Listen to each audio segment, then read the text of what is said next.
Écoutez, je vous propose qu'on démarre. Donc, on est maintenant ici pour clôturer ce module de formation dédié aux enjeux de transition écologique et on a le plaisir d'accueillir Monsieur Jacques Trainer. Monsieur Jacques Trainer est président du club d'experts, du comité des experts, du groupe d'experts du Shift Project. Alors le Shift Project, pour ceux qui ne connaîtraient pas, c'est un think tank qui est en particulier dédié aux enjeux énergie-climat. Jacques est enseignant-chercheur. C'est un physicien théoricien qui a fait sa carrière entre l'université Pierre et Marie Curie et Orsay, où il a en particulier officier à l'Institut de physique nucléaire. Et il a beaucoup œuvré ces dernières années pour justement aider à une compréhension par le plus grand nombre de ces enjeux liés à l'énergie et au climat. C'est aussi un éminent vulgarisateur qui a publié un certain nombre de livres.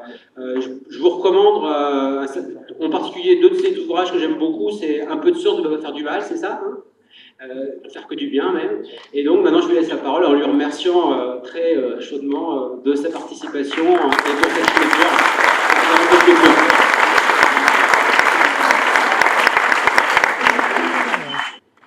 Merci. Que dire? J'ai une mission. Quand on m'a invité à venir aujourd'hui, j'ai demandé si, dans quel sens un peu orienter mon intervention compte tenu de ce que vous avez eu pendant le début de la semaine. Et j'ai eu une consigne qui était « tâche de ne pas trop les désespérer ». Donc, je vais tâcher de m'acquitter de cette mission le plus joyeusement possible. Et voilà, vous me direz à la fin si j'ai rempli le contrat ou pas. Alors, comme vous avez eu déjà plein de choses, plein de connaissances, vous avez été abreuvé, on vous a parlé de tas de choses, etc. Ce que je vais essayer de faire, c'est prendre un pas de côté et puis éclairer les choses, pas depuis le centre des problèmes, mais un petit peu de côté. Et je vais commencer par me poser la question suivante, et vous poser la question suivante: comment on sait ce qu'on sait? Donc, ça va être un petit quart d'heure d'épistémologie concernant la production des connaissances. Comment ça marche, ça un peu, voilà. Et alors, ça s'appelle la double contrainte parce qu'à la fin, on va parler quand même des choses qui fâchent un petit peu, mais vous allez voir sur un ton toujours équilibré. Ce qui fâche, c'est ce genre de situation qu'on a connu cet été de façon un peu massive. Et puis de ça, alors ça je ne vous dis pas de quoi il s'agit, mais vous verrez tout à l'heure, on va parler de ça, pas mal. Et est-ce que c'est une bonne nouvelle ou c'est pas une bonne nouvelle? Donc, on va voir. Alors, la science est incertaine, mais c'est une incertitude fiable. C'est ça le message. Qu'est-ce que c'est que cette notion d'incertitude fiable? Alors, on peut avoir une opinion sur n'importe quelle question.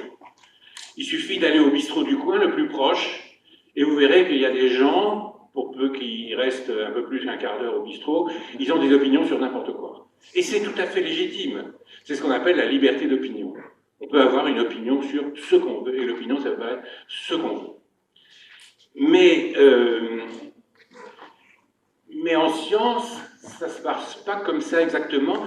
Il n'y a pas de réponse à n'importe quelle question. Vous voyez, on peut avoir une opinion sur n'importe quel sujet, mais en science, il n'y a pas de réponse à n'importe quelle question.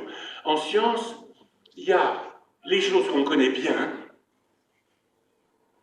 il y a les choses qu'on connaît moins bien, il y a les choses qu'on ignore, et puis il y a les choses qu'on ignore ignorer. Et il ne faut pas oublier cette dernière catégorie, les choses qu'on ignore ignorer. Et donc, je vais développer un petit peu cette chose-là. Alors, les choses qu'on connaît bien, eh ben, c'est la science établie, quoi.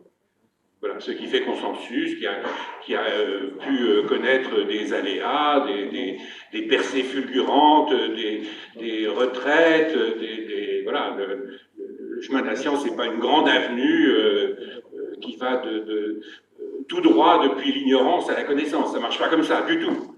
Il y a des méandres, il y a des impasses, il faut reculer, il faut réavancer. De temps en temps, il y a une grande percée, bien sûr. Mais c'est pas simple. La trajectoire n'est pas simple et ça dépend beaucoup du domaine qu'on considère. Mais finalement, ce que montre l'histoire des sciences, c'est que ça finit par se stabiliser. Il y a une connaissance qui, à un moment donné, finit par se stabiliser. Exemple, le système solaire s'est formé il y a 4,5, 6, 7, 2 milliards d'années, avec une incertitude de quelques dizaines de millions d'années. Voilà. Ça, c'est quelque chose qu'on sait bien, qui est stabilisé depuis les années 1950. Mais il y a eu 2000 ans d'errance, avec des tas d'idées astucieuses qui ont été élaborées, qui ont été inventées, qui ont été créées par des gens, parce que c'est un processus de création, tout ça.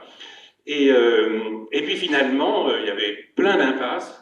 La plupart des choses, ça a été des impasses, jusqu'à ce qu'en 1953, il y ait un type qui ait une idée formidable et qui a permis donc de stabiliser cette connaissance-là. Donc il y a les choses qu'on connaît bien. Il y a les choses qu'on connaît moins bien. Alors, les choses qu'on connaît moins bien, pour prendre un exemple dans la science climatique, dans le climat, les choses qu'on sait bien, c'est par exemple l'origine du réchauffement climatique, du changement climatique qu'on observe maintenant. Son origine, on la connaît bien. C'est les émissions de gaz à effet de serre, vous avez entendu parler de ça, c'est pas la peine de redévelopper. Et ça, c'est de la science bien établie, si vous voulez. C'est pas quelque chose qui germe dans le cerveau de quelques personnes au monde, dans des labos très reculés, etc. Non, c'est de la science qui est établie depuis plus d'un siècle. Le bilan radiatif, c'est le rayonnement du corps noir, et le rayonnement du corps noir, ça date de la fin du XIXe siècle. Donc c'est des choses qui sont bien établies. Ensuite, l'interaction atome ou molécule-rayonnement, c'est quelque chose sur lequel les gens continuent de travailler, mais pour des raffinements, pour des choses compliquées, etc. Mais le basique de ça est établi depuis plusieurs dizaines d'années. C'est quelque chose qui est bien connu, si vous voulez. Donc il y a des gens qui... on peut discuter de ce qu'on appelle le climato-scepticisme, mais disons, c'est pas le lieu ici, là, maintenant. Donc, c'est de la science qui est bien établie. Mais il y a des choses, en sciences climatiques, il y a des choses qu'on connaît moins bien. Par exemple, on sait que, associée au réchauffement, la quantité de vapeur d'eau qui peut rester à l'équilibre dans l'atmosphère augmente. Pour 1 degré d'augmentation de température, c'est 7% de vapeur d'eau en plus. Si vous avez 7% de vapeur d'eau en plus, ça veut dire que vous avez la possibilité de former plus de nuages. Et ces nuages, ils sont de différentes natures. Il y a des nuages de basse altitude, des nuages de haute altitude. Il y en a qui sont gris, il y en a qui sont blancs. Ceux qui sont blancs, ils réfléchissent la lumière solaire, donc c'est un effet refroidissant, mais il y a plus de vapeur d'eau dans l'atmosphère, et la vapeur d'eau, l'eau, disons, c'est le principal gaz à effet de serre, donc ça c'est un effet réchauffant, et donc vous voyez que vous additionnez, vous retranchez des trucs, et ce qui fait que la précision sur l'effet secondaire, si vous voulez, sur les nuages d'une augmentation de la température, c'est quelque chose qui est compliqué à calculer, si vous voulez. En plus de ça, la formation des nuages, c'est un processus hors équilibre, c'est la condensation d'une phase dans une autre, de gouttelettes à partir de la vapeur, donc c'est un processus hors équilibre, donc c'est difficile à modéliser. Donc les gens utilisent des paramétrisations, on paramétrise ce qu'on sait, on observe, etc., puis on met ça dans les calculs, mais comme les gens ont différentes façons de le faire, les incertitudes, elles restent, au travers des années, elles restent relativement grandes, elles ne diminuent pas tellement, alors qu'il y a d'autres phénomènes qu'on comprend de mieux en mieux, notamment, par exemple, parce qu'on est capable, dans les simulations numériques, de réduire l'échelle de la discrétisation spatiale. Au départ, les premiers modèles, c'était un point tous les 500 km. Vous vous rendez compte? On discrétise toute la surface de la Terre, avec la hauteur de l'atmosphère aussi, c'est un point tous les 500 km. Un point tous les 500 km, vous voyez, la France, elle est représentée par quelques points. Donc, comment on peut être... alors, on a beaucoup gagné, maintenant c'est un point tous les 100 km, quelquefois on descend en dessous, un point tous les 50 km, mais c'est un enjeu important, il y a beaucoup de gens qui travaillent là-dessus, à réduire l'échelle de la discrétisation dans les simulations numériques. Mais même un point sur tous les 50 km, avec cette échelle-là, le Mont Blanc a disparu. Vous voyez, un point tous les 50 km, le Mont Blanc devient une colline. il n'y a pas de haute montagne. Tout ça, c'est moyenné quand vous prenez des points aussi distants les uns des autres. La météorologie, celle qui essaye de prévoir le temps qu'il va faire à 5 ou 10 jours, elle fonctionne avec une discrétisation qui est un point tous les 2 kilomètres. Typiquement, c'est ça, un point tous les 2 kilomètres, là vous avez une certaine précision. Un point tous les 50 kilomètres, il y a des tas de turbulences atmosphériques que vous n'avez pas. Des cyclones, il y en a plein que vous ne décrivez pas. Donc vous voyez, il y a des choses qu'on connaît moins bien. Bon. Ensuite, il y a des choses qu'on ignore. Ben, les choses qu'on ignore, c'est ce sur quoi travaillent tous les scientifiques. Évidemment, ils ne travaillent pas sur ce qu'ils savent déjà. Ils travaillent sur des questions qui sont bien posées, mais on ignore la réponse, donc ils travaillent là-dessus. Voilà. Le quotidien des scientifiques, c'est de travailler sur ce qu'ils ignorent. Ce qui fait que, si vous voulez, quand on fait de la recherche, on est en permanence confronté à sa propre ignorance dans son domaine d'excellence. On est censé être spécialisé en domaine, et puis on travaille là-dedans, on fait de la recherche, et en fait, on bute sur sa propre ignorance. Quand on fait une manip, elle ne marche pas. Quand on fait un calcul, ça ne converge pas, ou le modèle qu'on a utilisé n'est pas le bon, etc., etc. Donc on est en permanence confronté à sa propre ignorance, là où on est censé être le meilleur de ce qu'on sait faire, quoi. Mais voilà, donc ça c'est normal. Au passage, c'est pour ça que le statut d'enseignant-chercheur est très très intéressant, parce que la recherche est un peu déstabilisante psychologiquement, parce que justement, vous butez sur votre propre ignorance, alors que quand vous enseignez, alors là c'est formidable, parce que vous jouez les plus belles partitions que les meilleurs esprits scientifiques dans l'histoire de l'humanité ont décrites, et vous jouez ces partitions. Donc il faut être un bon interprète, c'est tout, mais ça c'est extrêmement rassurant, parce que vous vous confrontez, vous êtes le vecteur des choses les plus belles qui ont été écrites dans le domaine. Donc ça, c'est très agréable. Donc, enseigner, c'est très agréable. Et puis, faire de la recherche, c'est un peu déstabilisant. Mais bon, c'est au passage. Donc ça, c'est les choses qu'on ignore. Et puis, il y a les choses qu'on ignore ignorer. Ben, c'est évident. On ne peut pas s'interroger sur les propriétés des atomes tant qu'on ne les a pas découverts. Donc, vous voyez que la découverte des atomes ouvre un champ d'ignorance, c'est-à-dire de questions qu'on se pose pour lesquelles on n'a pas de réponse. C'est un champ d'ignorance, mais ce champ d'ignorance, ces questions-là qu'on peut poser une fois qu'on a découvert les atomes, ben on l'ignorait auparavant parce qu'on ne savait pas que les atomes existaient. Donc vous voyez, c'est un processus a priori sans fin, c'est-à-dire à chaque fois que vous produisez de la connaissance, vous produisez aussi de l'ignorance. Vous révélez une ignorance que vous ignoriez. Et c'est nécessairement ainsi, et c'est à travers ces béances, si vous voulez, que la science progresse. C'est-à-dire, dans son progrès, elle transforme de l'ignorance qu'on ignore en ignorance standard qui fournit les questions sur lesquelles les chercheurs travaillent. Voilà.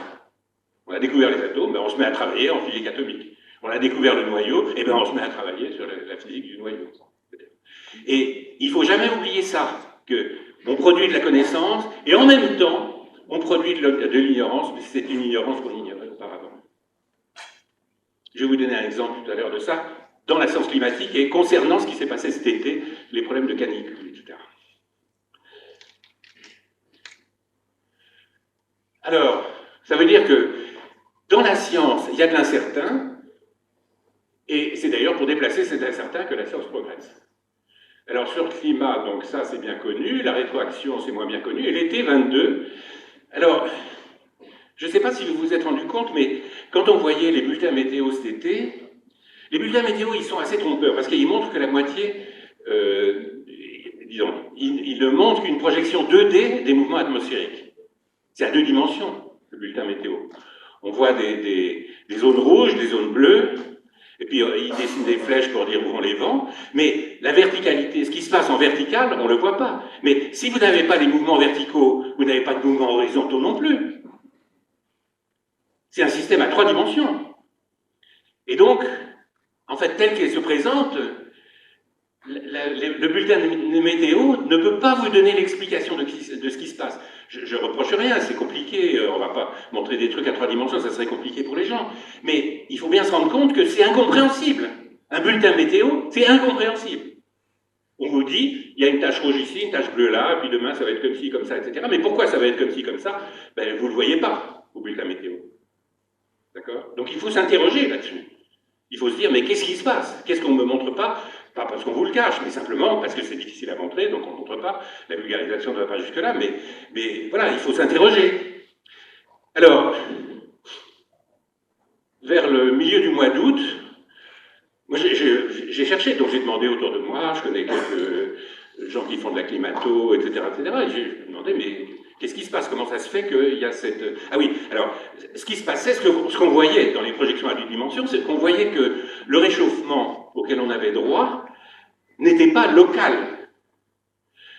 D'habitude, quand vous chauffez de l'eau, quand vous voulez chauffer de l'eau, vous mettez une source de chaleur en dessous, et puis l'expérience montre que la température augmente. Mais là, ce n'était pas du tout ce qui se passait. Ce qu'on voyait, si vous vous souvenez bien, et c'est encore ce qu'on voit tous les jours, c'était des masses d'air chaud venant d'Afrique du Nord, du Sahara, et qui venaient et qui restaient pendant des jours, des semaines, stables au-dessus de l'Europe de l'Ouest. C'est ça qu'on voyait. Donc ce n'était pas une source de chaleur locale qui augmentait, ce n'était pas un réchauffement auquel on pense spontanément, on dit un réchauffement climatique, etc. Ben, ça veut dire que la température doit augmenter ici, là où je suis, et c'est pour ça que la température augmente. Non, il n'y a pas de source de chaleur là, c'est des masses d'air qui viennent d'ailleurs. Mais alors, comment ça se fait qu'elles viennent d'ailleurs, et pourquoi elles ont été stables comme ça pendant des semaines?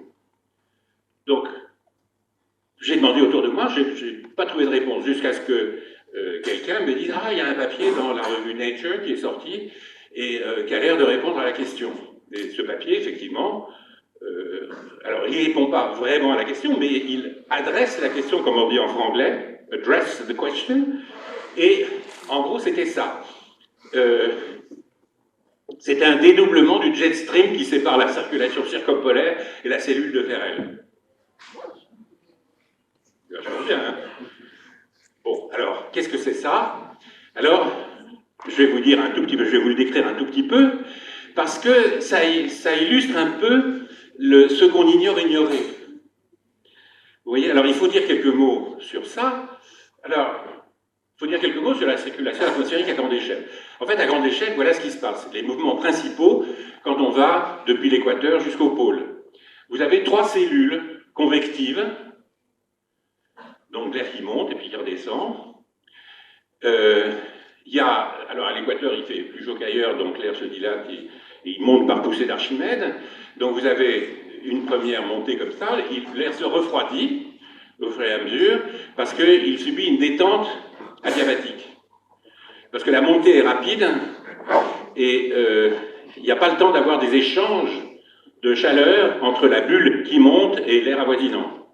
Donc c'est une montée adiabatique. Il y a aussi le fait que la haute atmosphère rayonne de l'infrarouge vers l'extérieur, et ce rayonnement refroidit le haut. Donc ça réchauffe en bas, en haut c'est maintenu à température plus basse, donc il y a un mouvement convectif. Une fois que l'air évidemment refroidi, ben, il monte vers les hautes latitudes, donc ça va de l'équateur vers le pôle. Là, il y a l'accélération de Coriolis qui joue, donc ça donne les alizés, des trucs qui ne vont pas juste tout droit, mais qui obliquent. Bon. Et puis ça redescend aux moyennes latitudes. Et puis, au pôle Nord, c'est le contraire. Il fait froid au pôle, donc l'air descend à cet endroit-là, et puis il remonte à des moyennes latitudes. Et puis vous avez une deuxième cellule qu'on appelle la cellule polaire. Et puis entre les deux, ben, il faut bien qu'il y ait une troisième cellule qui se case, parce que sinon, vous voyez, ici ça descend, ici ça monte, et si ça était en contact avec ça, il y aurait des turbulences terribles entre les deux. Donc il y a un mécanisme qui vient stabiliser un peu les choses. Vous avez une troisième cellule, où ça descend ici, ça descend là, puis ça monte ici, et ça monte là. Et ça s'appelle la cellule de Ferrel. Alors, pour des raisons de pression que je ne vais pas détailler ici, aux limites de cellules, il y a un gradient de pression, c'est-à-dire la pression est plus élevée ici que là aussi, parce que l'altitude de la troposphère. Ça, c'est la troposphère, en fait, c'est la limite de la troposphère. C'est-à-dire, la troposphère, c'est défini comme là où il y a des mouvements convectifs de l'atmosphère. Et ça fait qu'il y a des vents en haute altitude, c'est entre 8 et 15 km d'altitude, qui vont de cette région-là vers cette région-là. Mais comme il y a l'accélération de Coriolis qui joue, en fait, ça donne ce qu'on appelle les jet streams. Je vais vous montrer une figure juste après. Et il y a un jet stream subtropical ici, puis ici, il y a un jet polaire. Bon. Alors, en fait, la circulation, elle est comme ça. Compte tenu de l'effet de Coriolis, ce jet stream, là, celui qui est entre le truc polaire et puis l'intermédiaire, c'est celui-là, ce jet-là, eh bien, il est comme ça, il oscille aussi. Et voilà, donc ça, c'est la situation normale. Et les gens qui pilotent des avions, ils savent ça, parce que quand on a le jet stream dans le nez, eh ben, on mange plus de kérosène que quand on l'a dans le dos. Et donc, voilà, c'est des choses qui sont bien connues. Et puis maintenant, ce qui s'est passé cet été, c'est ça. Il y a eu un dédoublement du jet stream. Ben ça alors. C'est-à-dire que ce jet stream-là, ben, il s'est dédoublé, et en se dédoublant, il a piégé l'anticyclone des Açores, qui est resté stable sur l'Europe de l'Ouest. Mais ça, c'était pas prévu. C'est des choses que les gens ignoraient. L'étude là de Nature, de la revue Nature, parle non seulement de cet été, mais de la canicule de 2003 et puis de 1976 aussi, etc.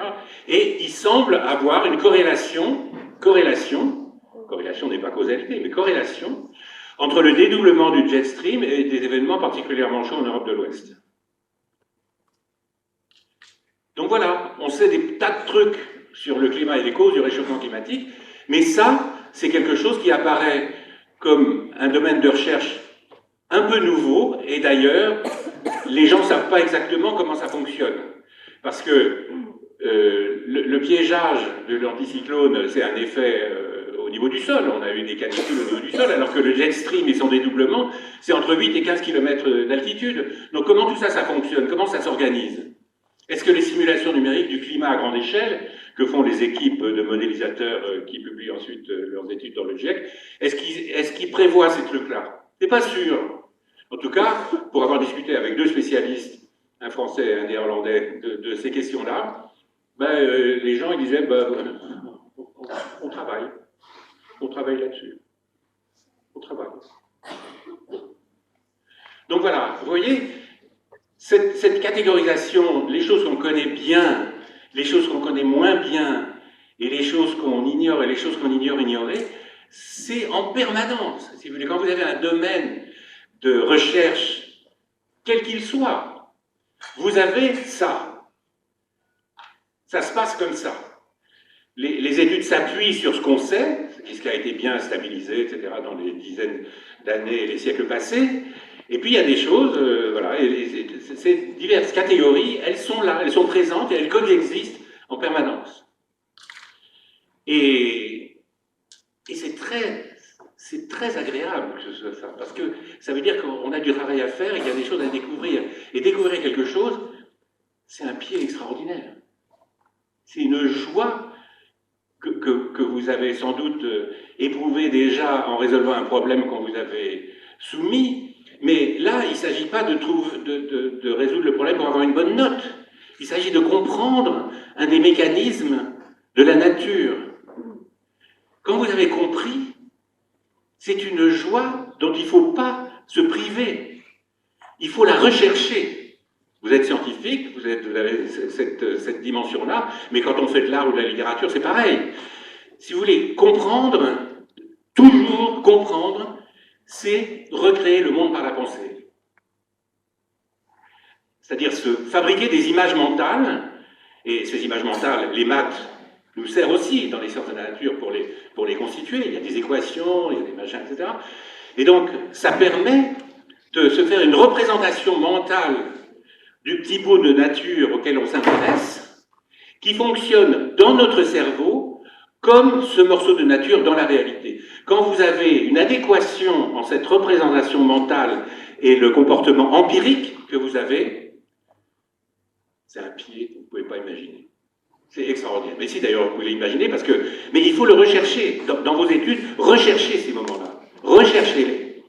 Parce que, si vous voulez, pour terminer cette partie-là sur une citation de Poincaré, Raymond Poincaré, mathématicien, physicien, au tournant du siècle 18-19-20, disait on fait de la science avec des faits comme on fait une maison avec des pierres. Mais un tas de pierres n'est pas plus une maison qu'une accumulation de faits n'est une science.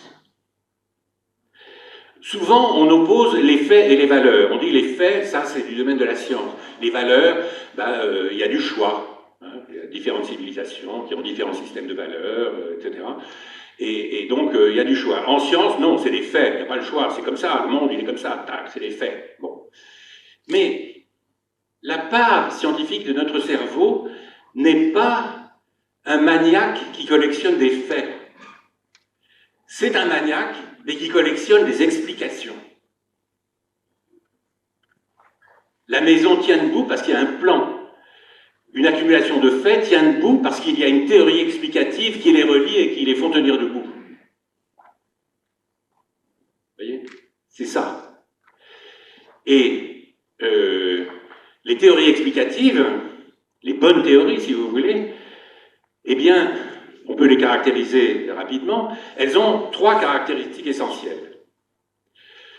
Une bonne théorie doit expliquer le plus grand nombre de faits possibles en les reliant les uns aux autres. Je vais vous donner des exemples après. Ensuite, une théorie explicative, une bonne théorie, doit permettre de faire des prédictions testables. Et puis, elle doit être robuste. Donc, on va détailler un tout petit peu ces trois aspects-là. D'abord, relier le plus grand nombre de phénomènes possibles. L'exemple le plus bateau, si vous voulez, c'est la gravitation universelle. Les gens, à l'époque, au XVIIe siècle, s'intéressent au mouvement des planètes. Il y a les lois de Kepler, il y a Galilée, qui élabore les débuts de la mécanique, il y en a d'autres, il y a Huygens, il y a Descartes, etc. Puis finalement, 1684, il y a Newton, qui écrit les Principia, les principes de la nouvelle mécanique. Bon. Et puis, il montre que, en introduisant une interaction entre les objets massifs, la gravitation universelle, la loi de la gravitation, eh bien, il est capable de reproduire le mouvement des planètes. Il n'est pas circulaire, il est ellipsoïdal, etc. Il est capable de calculer tout ça. C'est un tour de force prodigieux, d'autant plus que le calcul tel qu'on le mène aujourd'hui n'est pas encore inventé. Il faudra quelques dizaines d'années avant que son travail soit traduit en termes d'équations différentielles. Donc c'est de la géométrie différentielle, tout ça c'est géométrique. Et il est capable de faire ça. Mais en même temps, comme cette gravitation est universelle, elle ne va pas décrire que le mouvement des planètes autour du Soleil. Elle va décrire aussi le mouvement des objets à la surface de la Terre. Donc, c'est une gravitation universelle et ça relie, vous voyez, le mouvement d'un caillou à la surface de la Terre au mouvement de la Lune autour de la Terre ou de la Terre autour du Soleil. Donc, c'est effectivement très général. Bon. Ensuite, ça doit permettre de faire des prédictions testables. Alors, qu'est-ce que ça veut dire? Ça veut dire que les équations de la physique en savent plus que celui qui les a écrits. Ça, c'est très important. Je prends un exemple. Vous jouez aux boules. Vous voulez faire un carreau. Donc, vous lancez la boule avec une vitesse initiale et vous voulez savoir quel angle il faut donner pour faire le carreau. Alors, vous pouvez mettre ça en équation. C'est à la portée d'un élève de terminale qui a suivi le cours. Bon. On résout et on s'aperçoit qu'il y a deux solutions. Il y a deux angles qui satisfont à la condition de faire un carreau. Si vous êtes un joueur de boules, vous le savez qu'il y a deux solutions. Il y a le tir plombé, puis il y a le tir tendu. Mais il n'y a pas besoin que vous soyez joueur de boules. Si vous savez résoudre les équations, vous tombez sur une équation du second degré qui vous dit qu'il y a deux angles.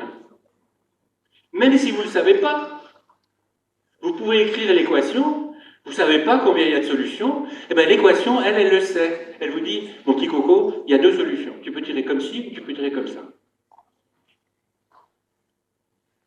voyez? Donc, les équations en savent plus que celui qui les écrit. Quand Maxwell écrit les équations, résume tout ce qu'on sait de l'électricité et du magnétisme en 1864 sous la forme de 4 équations vectorielles, il les triture et il obtient des équations de type propagation d'onde. Alors, comme les coefficients qui entrent dans les équations, on les connaît, leurs valeurs numériques, on les connaît, il calcule la valeur de la vitesse de propagation de ces ondes, il trouve la vitesse de la lumière. Alors, il dit, ah non, ça c'est pas possible que ce soit un hasard. Ça veut dire que la lumière est une onde électromagnétique. Mais à l'époque, personne n'a jamais observé une onde électromagnétique. Ça sera fait 20 ans plus tard, par Hertz, qui va propager un signal électrique d'un point A à un point B. Mais vous voyez, les équations, elles savaient ça. Elles savaient qu'il y avait une nature ondulatoire de la lumière. Maxwell ne le savait pas.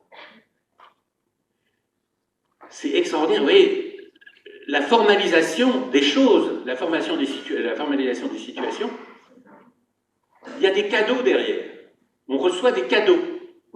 Par exemple, le fait que la lumière est d'une onde électromagnétique. C'est un cadeau de la formalisation. C'est pour ça qu'on fait des maths en physique. Parce qu'il y a des cadeaux à récolter. Et des cadeaux comme ça, il y en a plein.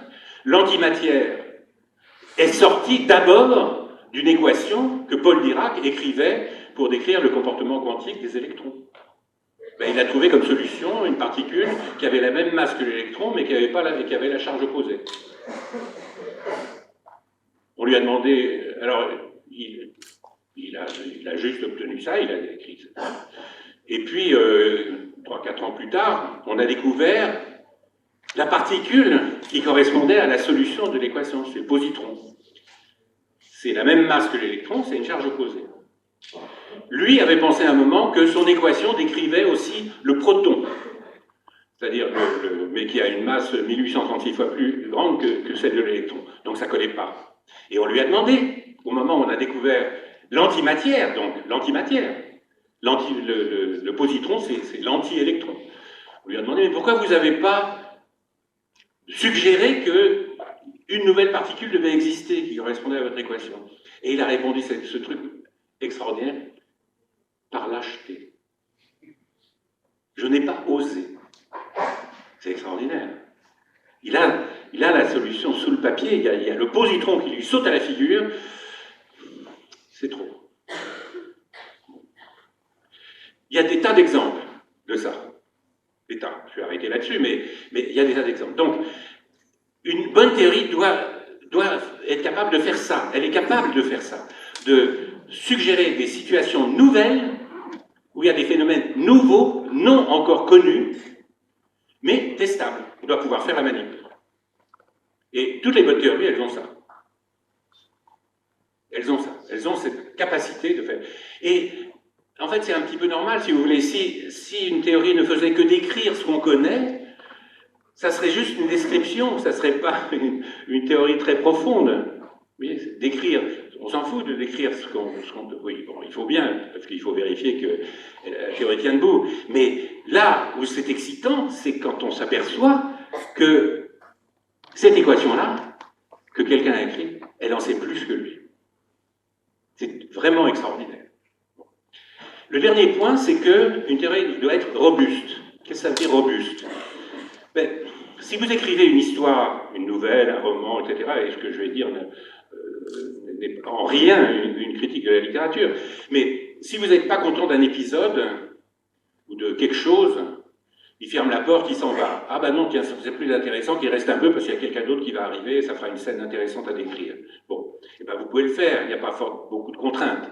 Il y a un peu de contraintes de cohérence de l'histoire, mais ce n'est pas une contrainte très très forte. Et d'ailleurs, dans les grands mythes, les grands mythes de l'humanité, ils ont circulé d'une zone à une autre. Le déluge, il est dans la Bible, mais il est déjà chez les Assyriens, chez les Sumériens. Et il y a des variations, voilà. Bon. La cause du déluge n'est pas la même ici et là. la façon dont les humains se récupèrent est différente ici et là, etc. Mais voilà, il y a un fond commun et puis il y a des variations. C'est pas que tout ça est tolérable. Parce que le sens n'est pas dans l'exactitude de l'événement, mais il est symbolique. Mais, donc on peut changer. Mais une bonne théorie, si elle n'explique pas quelque chose qu'elle devrait expliquer, alors, en général, on ne peut pas juste changer un petit truc pour que ça colle là. Pourquoi? Ben parce que il faut que la modification qu'on va introduire pour rendre compte de ce phénomène-là, il ne faut pas que ça vienne détruire l'accord que la théorie avait avec l'ensemble des phénomènes dont elle rend déjà compte. Donc, en général, quand vous avez une bonne théorie, s'il y a quelque chose qui ne colle pas, c'est pas de la tarte à changer. Le meilleur exemple de ça, c'est la théorie de la relativité générale. Depuis longtemps, depuis le milieu du XIXe siècle, on savait qu'il y avait quelque chose qui n'allait pas dans le mouvement de Mercure. Mercure a une orbite elliptique, c'est la plus elliptique de toutes les orbites des planètes, et son grand axe tourne avec le temps. Et ça avait été bien établi, on savait de combien ça tournait, le rythme auquel l'angle changeait, et on n'arrivait pas à en rendre compte avec la mécanique classique. Ça ne collait pas. Les gens ont essayé les influences de Jupiter, de Saturne, de machin, etc., de calculer ce que ces grosses planètes induisaient comme perturbations sur la trajectoire de Mercure, ça ne collait pas. Et puis, en 1917, il y a eu la théorie de la relativité générale, qui a été élaborée pas du tout pour résoudre le problème de Mercure. Pas du tout. C'était tout à fait autre chose qu'Einstein et Hilbert, etc. avaient en tête. Mais le premier résultat de la théorie, ça a été de rendre compte du mouvement de Mercure. Mais vous voyez, c'est pas un petit détail de passer de la mécanique classique à la théorie de la relativité générale, parce que ce qui change, c'est que l'espace-temps qui, dans la physique classique, est un creuset neutre dans lequel les événements se déroulent, dans l'espace et dans le temps, l'espace-temps devient lui-même un objet physique, dont la courbure est modifiée par la présence des masses. Qu'est-ce que c'est que cette histoire? Vous vous rendez compte? La courbure de l'espace-temps perturbée par la présence des masses. Mais qu'est-ce que c'est que ce truc? Et je ne peux pas vous le décrire, parce que je ne suis pas spécialiste de relativité générale, donc je ne comprends pas bien la théorie de la relativité générale. Je sais que ça marche, et vous aussi, vous savez que ça marche, parce que à chaque instant, dès que vous branchez votre GPS, vous faites une expérience de relativité générale. Parce que dans le logiciel du GPS, il y a la propagation des ondes électromagnétiques dans le champ de gravité terrestre. Or, comme il y a une masse là, l'espace-temps est courbe, et donc la propagation des signaux électromagnétiques dépendent de la présence de la masse de la Terre. Et si vous prenez, quand ils ont envoyé les premiers satellites pour le système GPS, ils ont d'abord, donc ils avaient mis la relativité générale là-dedans, et puis ils l'ont d'abord débranché. Et puis ils se sont rendus compte qu'il n'y avait pas du tout une bonne précision. C'était des, je ne sais plus, en kilomètres, etc. On n'avait pas la bonne.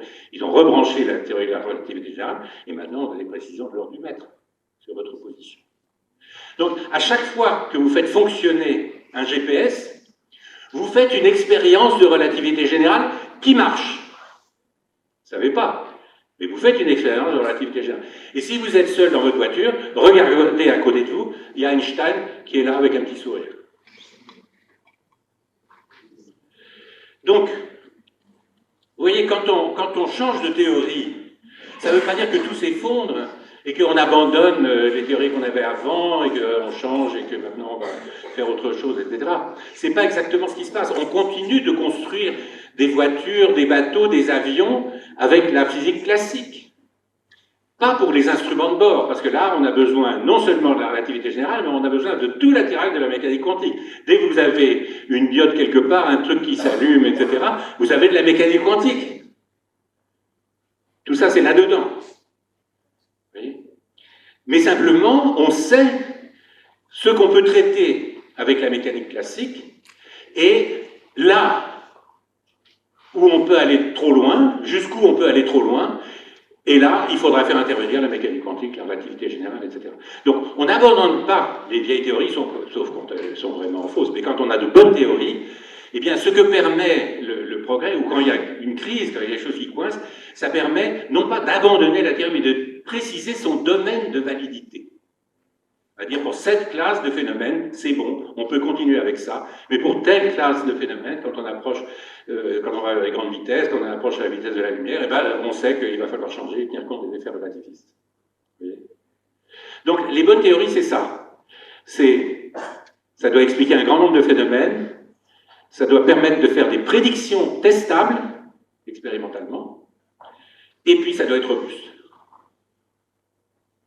Voilà. Alors, maintenant, on va passer au la deuxième grande partie de ce que je vais vous raconter, en résumant alors des choses que vous savez. Bon, donc on va parler climat un peu, mais surtout ressources énergétiques. Bon, alors, sur le climat, vous avez eu la phase du climat, vous en avez entendu parler à l'école maternelle, en primaire, en collège, en lycée, etc. Et ici, pendant ces quelques jours, donc vous savez qu'il y a un problème avec ça, bon, et que c'est lié à notre utilisation des combustibles fossiles, c'est-à-dire qu'à 80%, vous voyez, il y a des petits changements entre l'importance relative du pétrole, du charbon, du gaz, etc. Mais le tout fossile, c'est aux alentours de 80%. Donc, voilà. Que ça émet des gaz à effet de serre, le CO2, il ne faut pas oublier non plus l'activité de l'agriculture qui produit un peu de CO2, mais pas mal de méthane et d'oxyde nitreux. Donc c'est des gaz à effet de serre aussi. Et puis ça, eh ben, ça conduit à faire varier le climat. Alors, il y a d'autres sources qui sont décarbonées, le nucléaire, l'hydroélectricité, la biomasse, et puis les autres. Alors les autres, là, c'est tout ce dont on parle beaucoup, c'est l'éolien, le photovoltaïque, la géothermie, l'énergie des mers, etc. Mais tout ça, pour le moment, c'est un petit truc. Alors, si vous regardez maintenant les énergies décarbonées, eh ben, voilà ce qu'on a. La biomasse, ça représente 50%. Ces 50%, c'est les 2 milliards d'individus sur Terre qui se chauffent et qui font la cuisine avec du bois. Donc, la biomasse standard. Et puis, vous avez le nucléaire qui représente 25%, et puis l'hydroélectricité et le solaire et l'éolien, c'est aux alentours de 10%. Ça croît beaucoup, ça croît à un rythme très rapide, mais pour le moment, c'est 10%. Et si on veut faire quelque chose, corriger quelque chose par rapport à la dérive climatique, ben, il faut remplacer les 80% de fossiles. En tout cas, une grosse part. Alors, c'est sûr que le solaire, oui, que le solaire, l'éolien, etc., c'est des choses qui se développent, mais vous voyez, entre 2000 et 2014, ce qui s'est beaucoup développé, mais vraiment énormément, c'est surtout le charbon, le gaz et le pétrole. C'est ça, surtout, qui s'est développé. Hein. Donc, on n'est pas vraiment sur une bonne trajectoire. Mais comme je ne veux pas vous affoler, je ne vais pas insister là-dessus. Donc, on va passer tout de suite à la suite. Alors, avant de passer à la suite, quand même, ça, c'est juste, je ne traite pas ça, c'est juste des rappels, parce qu'on va en avoir besoin dans ce que je vais vous raconter tout à l'heure. Mais ce que je vais vous raconter, c'est pas ça, c'est autre chose. Alors, ça, c'est la courbe des émissions de CO2 depuis 1990 jusqu'à 2020, et vous voyez qu'il y a une augmentation à peu près régulière, il y a, on dirait une espèce de petite saturation, avec 2 accidents. Et ces 2 accidents, ben, en fait, ils n'ont rien à voir avec la tenue des conférences of parties, vous savez, ces grandes réunions où tous les pays du monde se réunissent pour discuter de la dérive climatique. Non, les 2 moments où il y a eu vraiment une diminution des émissions de CO2, ben, c'est la crise économique de 2008 et puis c'est le Covid. Voilà, mais maintenant, ça, vous voyez, ça s'arrête en 2020, et si vous regardez l'année d'après, et ben c'est reparti, quoi. Donc, bon, voilà. Alors, on comprend, hein, parce que ça fonctionne à 80% avec du fossile, ben, c'est difficile de s'en débarrasser. Hein. Donc, il faut faire fonctionner l'industrie, le chauffage, la mobilité. Et la mobilité à 95% c'est du pétrole, etc. Donc, on a besoin de tout ça pour faire tourner les boutiques, la machine. Et donc, voilà. Donc, c'est pour dire qu'on n'y est pas encore. Mais ça va y venir, notamment grâce à vous. Ça, c'est les principaux pays émetteurs, enfin on les connaît, hein, c'est la Chine essentiellement, les États-Unis, ensuite l'Inde qui augmente, là, parce qu'ils se développent, alors évidemment, constituer des infrastructures, ça demande beaucoup d'énergie, et cette énergie, c'est encore une fois essentiellement du fossile et beaucoup de charbon en Inde. Donc voilà, alors ici on a le sentiment que nous, on est vachement bons, hein. Regardez, l'Union européenne des 27, c'est ça. Les États-Unis, même, ça a l'air de diminuer, donc c'est formidable, on est très bon. Sauf qu'il ne faut pas oublier, quand même, toutes les importations, ce qu'on achète et qui vient de l'extérieur. Et ça compte dans le PIB, par exemple, quand on calcule le PIB du pays, mais ça ne compte pas dans sa consommation d'énergie, parce que l'énergie, elle a été dépensée ailleurs. Donc en fait, il faut corriger cette courbe-là des émissions de CO2 associées aux importations. Alors si vous regardez le commerce international, il s'est considérablement développé depuis les années 2000, notamment depuis que la Chine est entrée dans le marché mondial. La Chine, atelier du monde, vous avez entendu déjà cette expression, ça veut dire qu'on a délocalisé les émissions de CO2. Elles sont là-bas, elles ne sont pas chez nous. Donc chez nous, ça a l'air d'être bien, et puis là-bas, ça a l'air très mal. Mais le CO2, en quelques semaines, il est réparti sur toute la surface de la Terre, donc tout le monde en bénéficie de façon très, très démocratique. Bon. Alors, donc ça c'est l'état des lieux. Ça, c'est pays par pays. Bon, on va passer là-dessus. Mais la chose que je voudrais vous dire maintenant, et ça sera vraiment la deuxième partie, c'est de dire que les trajectoires du pire, c'est-à-dire les gens font des scénarios, vous savez, vous avez dû voir déjà en regardant un peu les résumés du GIEC, les gens font des scénarios d'émissions, on sait ce qui s'est passé dans le passé, on essaie de prévoir ce qui peut arriver dans le futur, et donc on fait des scénarios. Évidemment, le futur n'est pas déterminé, il dépend de ce qu'on va faire, et donc les gens font des scénarios d'émissions. Imaginons que ça soit ça, ça soit ça, ça soit ça, ça soit ça. Quelles conséquences ça implique dans les différentes régions du globe, du point de vue précipitation, sécheresse, augmentation du niveau de la mer, tout ce que vous voulez, etc. Voilà. Mais en se donnant des hypothèses d'émissions, des trajectoires d'émissions entre aujourd'hui et la fin du siècle. Alors, ce que je vais vous montrer, c'est que les trajectoires du pire, c'est-à-dire les trajectoires les plus pessimistes, en fait, elles ne sont pas réalistes. Elles sont dans les scénarios, mais elles ne sont pas réalistes. Et c'est intéressant à deux points de vue. C'est intéressant d'abord en tant que tel, c'est intéressant de savoir qu'il y a des scénarios qui ne sont pas réalistes. Et puis, ensuite, on se pose la question de savoir est-ce que c'est une bonne nouvelle ou ce n'est pas une bonne nouvelle. Alors, vous allez voir que c'est un peu plus compliqué que ce qu'on pourrait penser. Alors, voilà, les scénarios, ils sont représentés ici. Vous voyez, là, vous avez les émissions de gaz carbonique en milliards de tonnes de CO2 par an, et 2015 c'est le point de départ, c'est dans le 6e rapport du GIEC, donc c'est le plus récent. Et ça, ce sont des trajectoires d'émissions, vous voyez, entre 2015, 2050, 2100, voilà une trajectoire très vertueuse qui permet de rester en dessous de 1,5 degré, ça c'est une trajectoire avec des émissions négatives, vous voyez, à la fin du siècle, c'est-à-dire on suppose qu'on est capable de on a mis en place des technologies qui permettent de retirer du CO2 de l'atmosphère. On ne va pas discuter comment on peut imaginer ça, mais disons, voilà, c'est ça.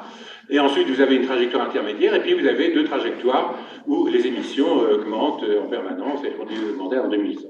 Alors, ce que je vais vous montrer, ce que je vais argumenter un peu, c'est que ces deux trajectoires-là, elles ne sont pas réalistes.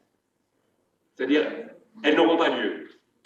Et c'est intéressant de savoir qu'elles n'auront pas lieu, parce que c'est les trajectoires du pire, c'est là où on atteint des augmentations de température de 5 degrés, 6 degrés, etc. Donc c'est vraiment des trajectoires dures, du point de vue des conséquences sur les sociétés humaines. Ça, c'est dans le 6e rapport du GIEC, ça c'était le précédent. Cette trajectoire ressemble à celle-là. et puis celle-là ressemble à celle-là. Voilà. Donc ça, c'est pas très différent. Alors, elles sont caractérisées par des chiffres, là, vous voyez, 1,9, 2,6, 4,5, 7 et 8,5. Alors, qu'est-ce que c'est que ces chiffres? Ces chiffres caractérisent en watts par mètre carré le déséquilibre, alors attention les yeux, hein, c'est le déséquilibre radiatif mesuré en haut de la troposphère. Qu'est-ce que ça veut dire?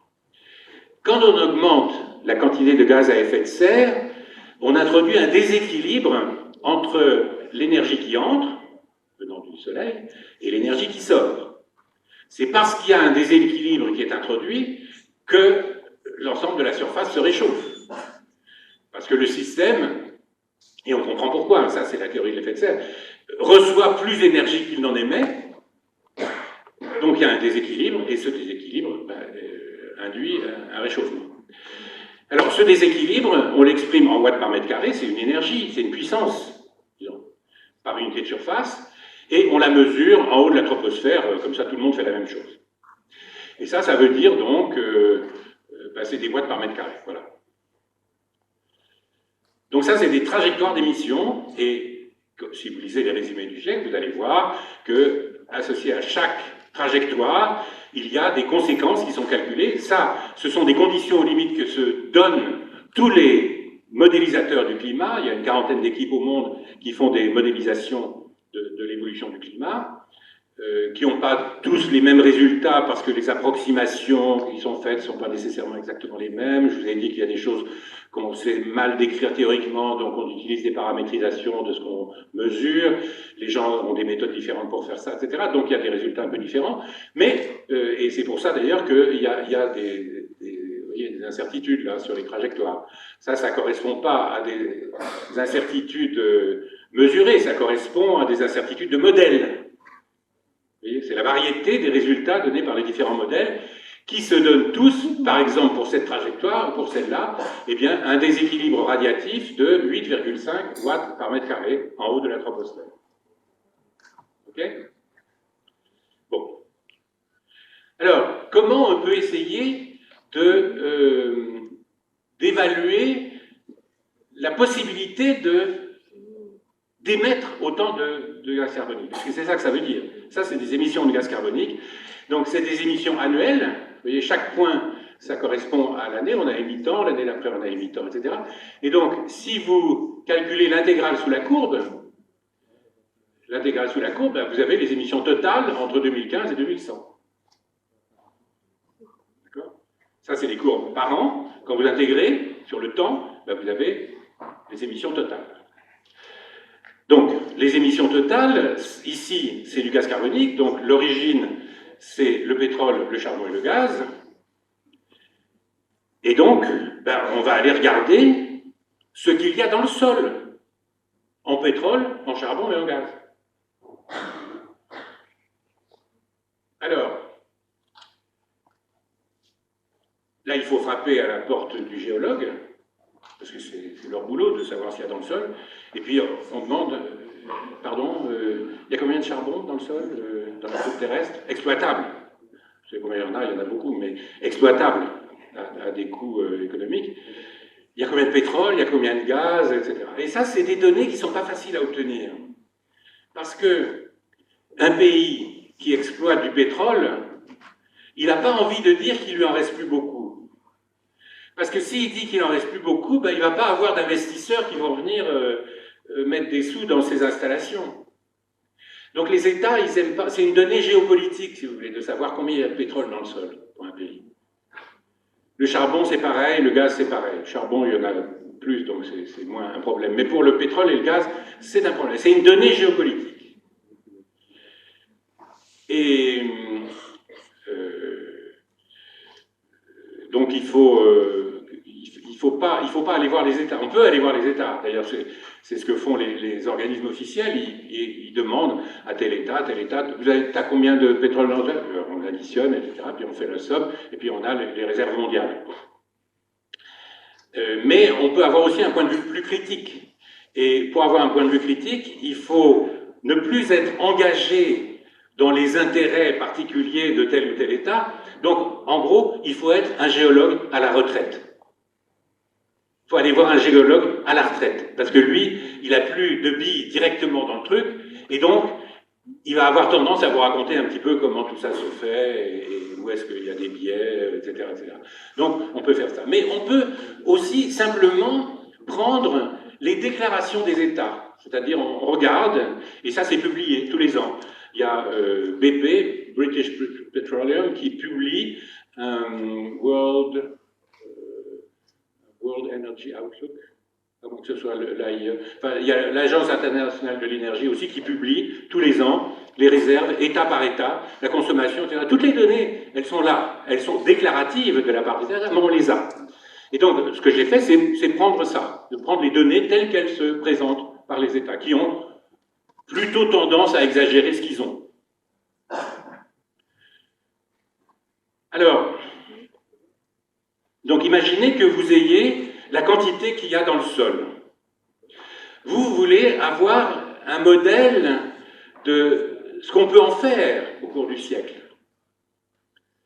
C'est-à-dire combien on va émettre de CO2 correspondant au pétrole, aux réserves de pétrole, de gaz et de charbon. Donc, il y a en 1956 un géologue américain qui a inventé un petit modèle très simple. Je crois que vous en avez entendu parler, parce que Jean-Louis, au moins, vous en a parlé. Hubbert, le modèle de Marion King Hubbert, qui vous dit comment on peut modéliser l'exploitation d'une ressource en quantité finie. Alors, je vous décris ça en quelques mots. Ça va, vous tenez le coup, c'est pas trop long? C'est bon? Ça va? D'accord. Bon, alors, voilà, donc il faut avoir une estimation des réserves, alors on appelle ça Qmax, qui est exprimé en gigatonnes équivalent pétrole. Donc c'est une énergie, en unité d'énergie. C'est le milliard de tonnes équivalent pétrole. Une tonne équivalent pétrole, c'est la chaleur dégagée par la combustion d'une tonne de pétrole. Ça vaut 42 milliards de joules. Voilà. Bon, peu importe, on s'en fout des chiffres, simplement c'est une énergie. Donc on l'exprime, et puis et on va prendre les réserves prouvées. C'est-à-dire celles dont on est sûr à 90% qu'on va les exploiter. On va sortir ce qu'il y a dans.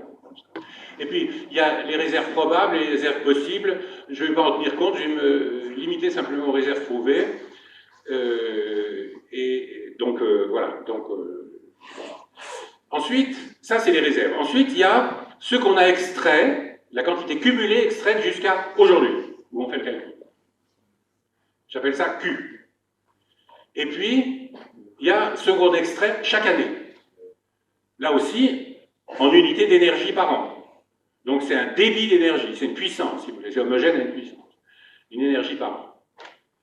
Et comme P, c'est la quantité extraite chaque année, et que Q, c'est la quantité cumulée dans le passé, ça veut dire que P est la dérivée discrétisée de Q, si vous voulez. Puisque P, c'est par an, et Q, c'est ce qu'on extrait. Donc on pourrait écrire une équation différentielle, mais ce n'est pas la peine. On prend comme un processus discret. Et puis, voilà. Et le modèle consiste à établir une relation la plus simple possible entre la production annuelle et la quantité cumulée extraite jusqu'à la date T. Alors, donc on cherche une relation entre P et Q, ce qui, entre nous, s'appelle rechercher une équation différentielle. Une relation entre Q et la dérivée de Q. D'accord ? Équation différentielle. Alors, au début, comme il s'agit d'une ressource dont on est avide, ben plus on en a, plus on a envie d'en avoir.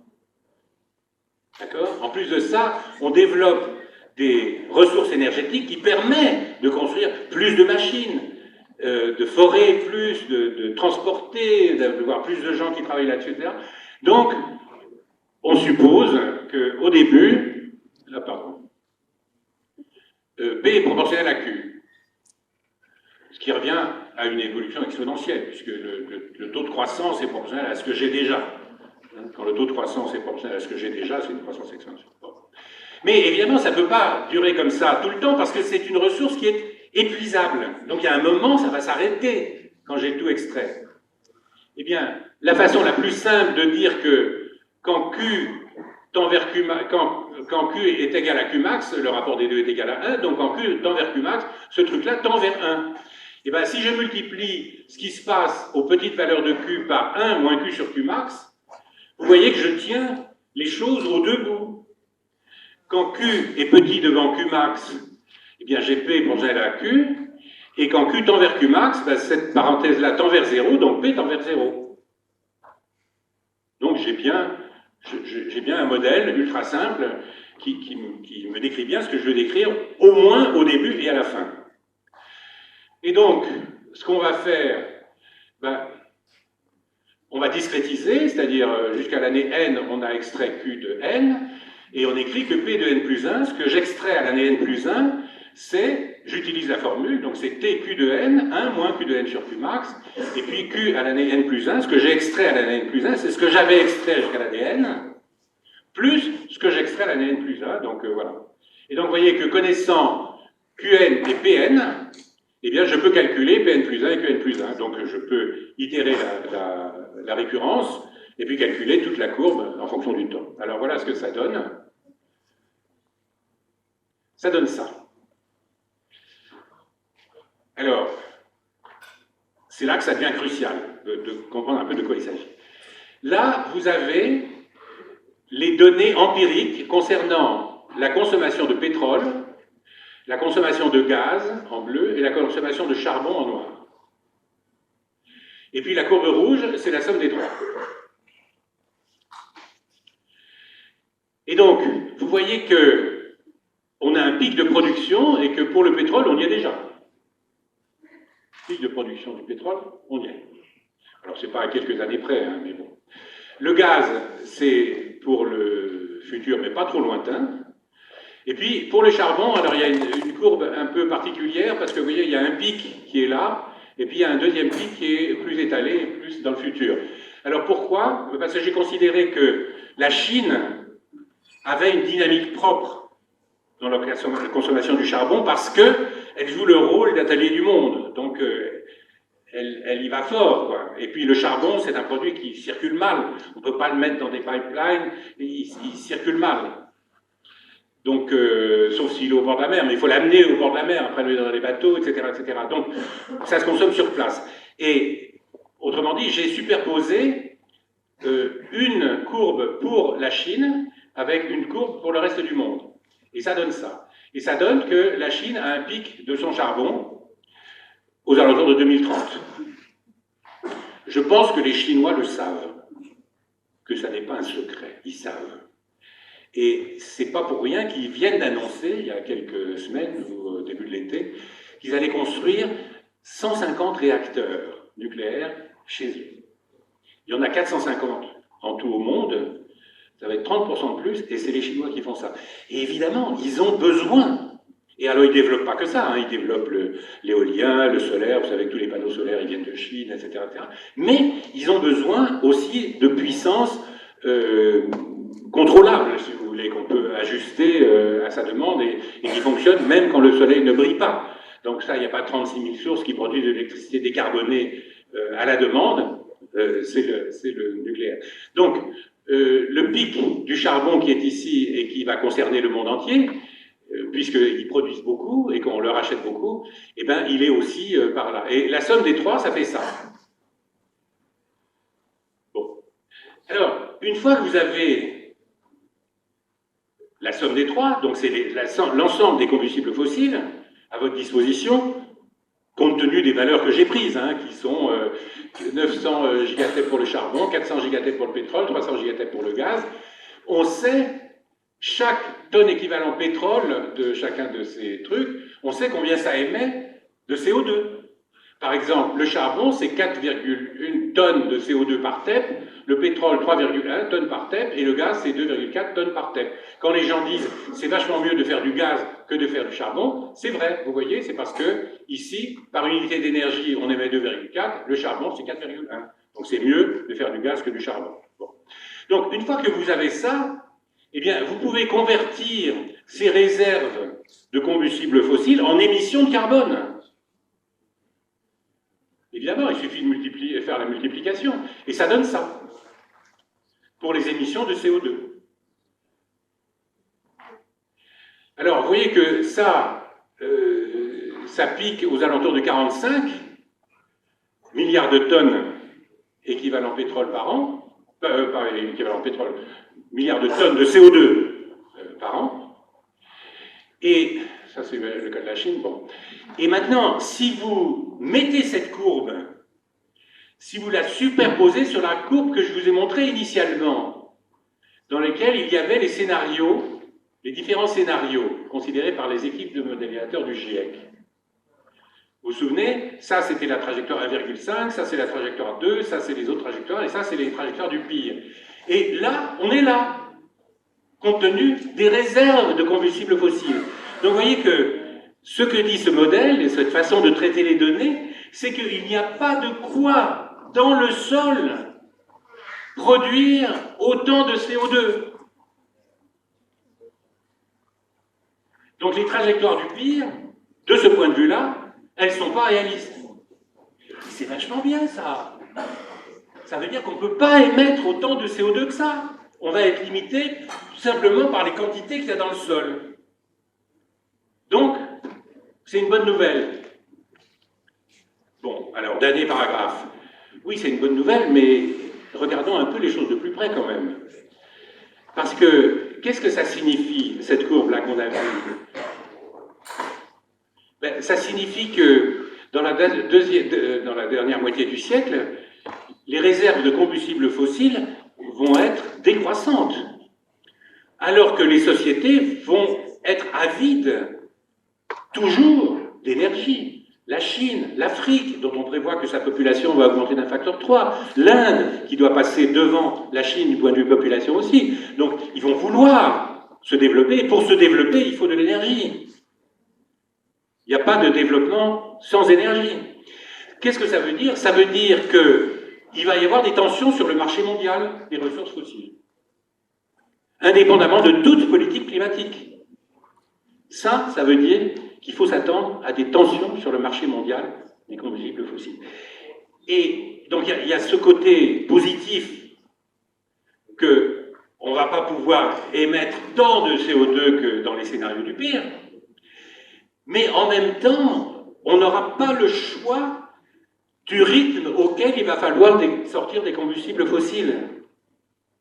Parce que si on ne fait rien, ça va le faire quand même tout seul. Donc autant s'y mettre. Autant le prévoir plutôt que de le subir. D'où le titre de ma conférence qui était la double contrainte.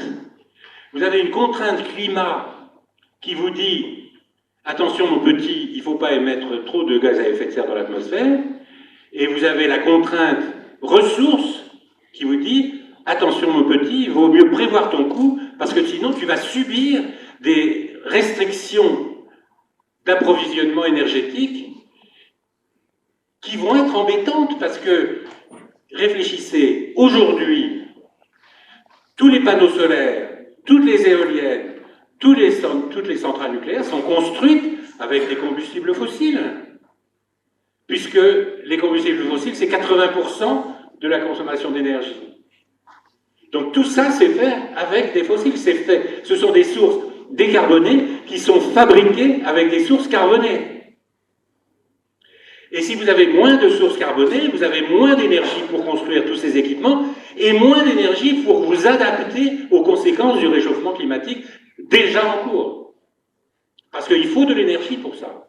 Pour n'importe quelle fabrication de biens ou de services, vous avez besoin d'énergie. C'est quasiment la même chose, mesurée de deux façons différentes, en quantité de biens ou bien en énergie consommée. Et donc, vous voyez que la morale de cette histoire, et je vais m'arrêter là-dessus, c'est que vous avez plein de boulot devant vous. Vous voyez, il faut s'y mettre. Et les pistes, elles sont nombreuses. Je ne vais pas les lister ici, mais vous en avez discuté dans les TD, dans les cours. Les pistes, elles sont nombreuses pour à la fois mettre en place des sources décarbonées, les mieux adaptées, que ce soit les énergies de flux ou l'énergie de stock comme le nucléaire, ou bien, et, c'est pas ou d'ailleurs, c'est et, jouer sur tous les processus qui vous permettent de mettre en place une sobriété, c'est-à-dire de limiter la dépense en biens et en énergie. Parce que simplement en mettant en place des sources décarbonées, on n'arrivera pas à un rythme suffisant à décarboner nos sociétés. Il faut, et on le sent, on commence à le sentir, mais de façon indirecte, parce qu'il y a eu le Covid, parce qu'il y a la guerre en Ukraine, etc. Mais en arrière-fond de ça, il y a un problème beaucoup plus présent, enfin un problème pas beaucoup plus, mais qui va être présent en permanence et qui va constituer l'arrière-fond de nos approvisionnements énergétiques, c'est que on va vers un rétrécissement des combustibles fossiles. Et encore une fois, il y a ce double aspect que c'est positif d'un côté parce que ça limite le réchauffement, mais attention, on n'est pas sur une trajectoire de 5 ou 6 degrés, on a une trajectoire sur en gros 3 degrés, 3 degrés et demi, mais 3 ou 3 degrés et demi, c'est déjà beaucoup. Ce qui nous sépare de la dernière ère glaciaire, où le niveau de la mer était 120 mètres plus bas qu'aujourd'hui, où on passait à pied sec mais froid de France en Angleterre parce qu'il y avait un immense glacier qui couvrait tout le nord de l'Europe, la différence de température c'est 5 degrés entre la dernière période glaciaire il y a 20 000 ans et aujourd'hui. Donc faire dériver la température de 3 ou 3 degrés et demi, c'est quelque chose qui n'est pas du tout négligeable. Il y a des conséquences. Alors, à différentes échelles de temps, bien sûr, tout ça, il faut le regarder de façon précise. Et le regarder de façon précise, ça veut dire, et je vais terminer vraiment là-dessus, ça veut dire comprendre. Avant de se précipiter sur des solutions, il faut regarder les choses, les comprendre, et je vous assure qu'en cherchant à les comprendre, on prend un pied fluide.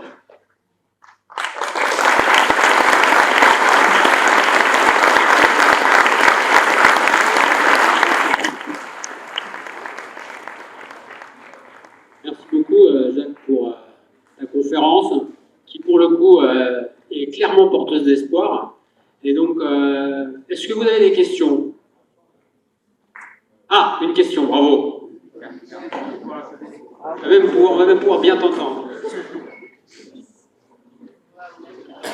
Eh bien, moi, je me posais la question, vous avez dit que du coup, on serait limité géologiquement à 3 ou 3,5 degrés de plus, mais on a vu au tout premier cours qu'on nous a donné, donc mercredi, qu'il y avait par exemple du méthane piégé dans le permafrost et dans les hydrates de méthane.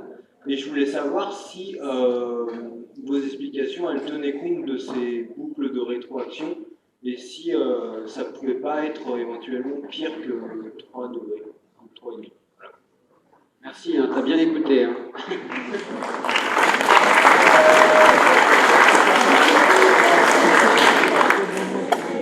Alors, non, ça n'est pas pris en compte ici, mais pour la même raison que ce n'est pas pris en compte dans les scénarios qui sont présentés par le GIEC. Parce que la perspective, on la connaît bien et depuis longtemps, mais on n'est pas capable de la chiffrer. Parce que d'un côté, la fonte du permafrost, ça libère du méthane et du gaz carbonique, ou les clatrates aussi confins des plaques océaniques, mais on ne sait pas à quel rythme ça peut se déstabiliser. On n'a pas de quantification de ce truc-là. Et puis sur la fonte du permafrost, ben, s'ils font vraiment, ça veut dire que vous allez pouvoir commencer à planter des trucs, et donc c'est vrai que ça libère du CO2 et du méthane, mais vous pouvez aussi en capturer avec... Et donc la question pour le moment n'est pas considérée de façon quantitative, si vous voulez. Donc ça reste une question, bien sûr, mais pour le moment on ne sait pas la quantifier. Enfin, en tout cas, à ma connaissance, j'ai rien vu de quantitatif là-dessus. D'autres questions? Soyez pas timide, hein. Faut vraiment y aller, poser une question, même un peu polémique, aucun souci. Surtout polémique.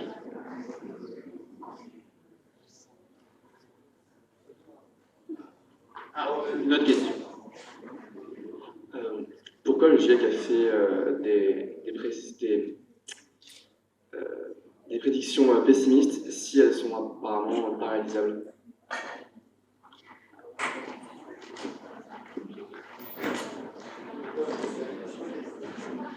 Oui, alors effectivement, on peut se demander, mais pourquoi ces trajectoires-là, dont je vous dis, mais je ne suis pas le seul, qu'elles ne sont pas réalistes, pourquoi elles sont là? Alors en fait, elles sont mal interprétées, parce que si on regarde ceux qui ont fait ces scénarios, ils ont délibérément poussé les curseurs au maximum, pour voir. Parce que pédagogiquement, si vous voulez, c'est intéressant de voir, ça exagère les tendances. Donc on voit mieux le pourtour méditerranéen qui s'aridifie, on voit mieux les fonds des glaciers, on voit mieux un certain nombre de choses. Mais il ne faut surtout pas, et c'est dit explicitement dans le GIEC, que ce ne sont pas des trajectoires business as usual. C'est pas ça. Le business as usual, c'est ce que je vous ai montré. Et donc c'est des trajectoires intermédiaires. Donc je pense que dans les prochains rapports, ça sera plus présenté de la même façon.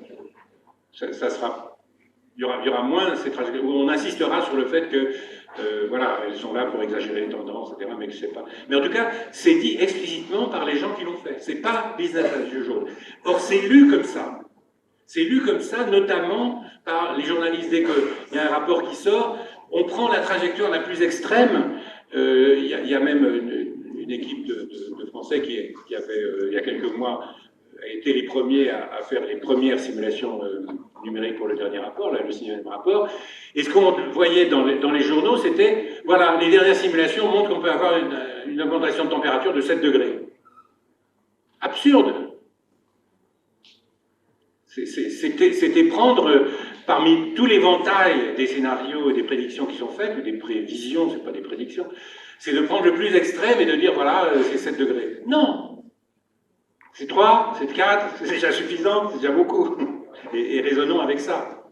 Mais c'est un peu embêtant, si vous voulez, parce que après, comme les gens prennent ça comme le business as usual, par exemple, j'ai vu des gens qui réfléchissaient à l'agriculture et la production alimentaire mondiale, etc., qui se référaient à ces scénarios-là, alors qu'il n'y a pas lieu, si vous voulez. Il y a suffisamment de quoi travailler en prenant les scénarios intermédiaires, voilà, et qui sont plus réalistes, et qui en même temps aussi sont plus à portée de main, même 3 degrés, 3 degrés et demi, c'est difficile, mais c'est quand même plus à portée de main, et c'est moins désespérant que de dire on va aller 7 degrés, c'est absurde, c'est vraiment absurde. D'autant plus qu'il s'agit là de température moyenne. Moyenne, ça veut dire que sur Terre, quand vous avez par exemple, aujourd'hui on est à 1,1 degré, chose comme ça, un peu plus de 1,1 degré. Mais sur Terre, on est déjà à 1,9. Parce que les terres se réchauffent plus que les mers, qui constituent 2/3 de la surface de la Terre, et la capacité calorifique de la mer est plus grande, donc l'échauffement de température est plus petit. Donc ça a un effet tampon, la mer. Donc on est déjà à presque 2 degrés sur les terres. Si vous faites une moyenne de 7 degrés, mais ça représente, je ne sais pas quoi, enfin, bon, ça devient, on brûle, quoi, voilà. Mais pourquoi? Il n'y a pas lieu, de répercuter les choses comme ça. Il n'y a pas lieu. C'est paralysant plus que ça ne pousse à l'action. Parce qu'on se dit, voilà, c'est foutu, on va faire les affaires. Merci Jacques. Est-ce qu'il y a d'autres questions?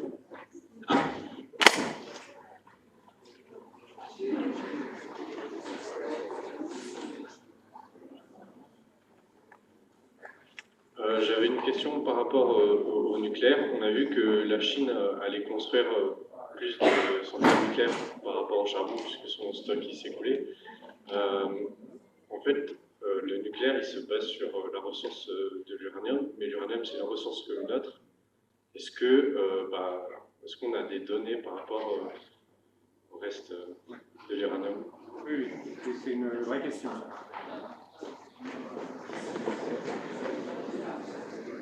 Oui, merci pour cette question. Alors, effectivement, vous savez que dans les réacteurs actuels, on fait fissionner l'uranium-235. L'uranium-235, c'est 0,7% du minerai. Le reste, c'est l'uranium-238, mais il se trouve que l'uranium-238 ne fissionne pas en neutrons. L'uranium-238, quand on lui envoie un neutron dessus, il l'absorbe, il devient de l'uranium-239, il subit 2 désintégrations bêta, il devient du plutonium-239, qui lui est fissile. Bon.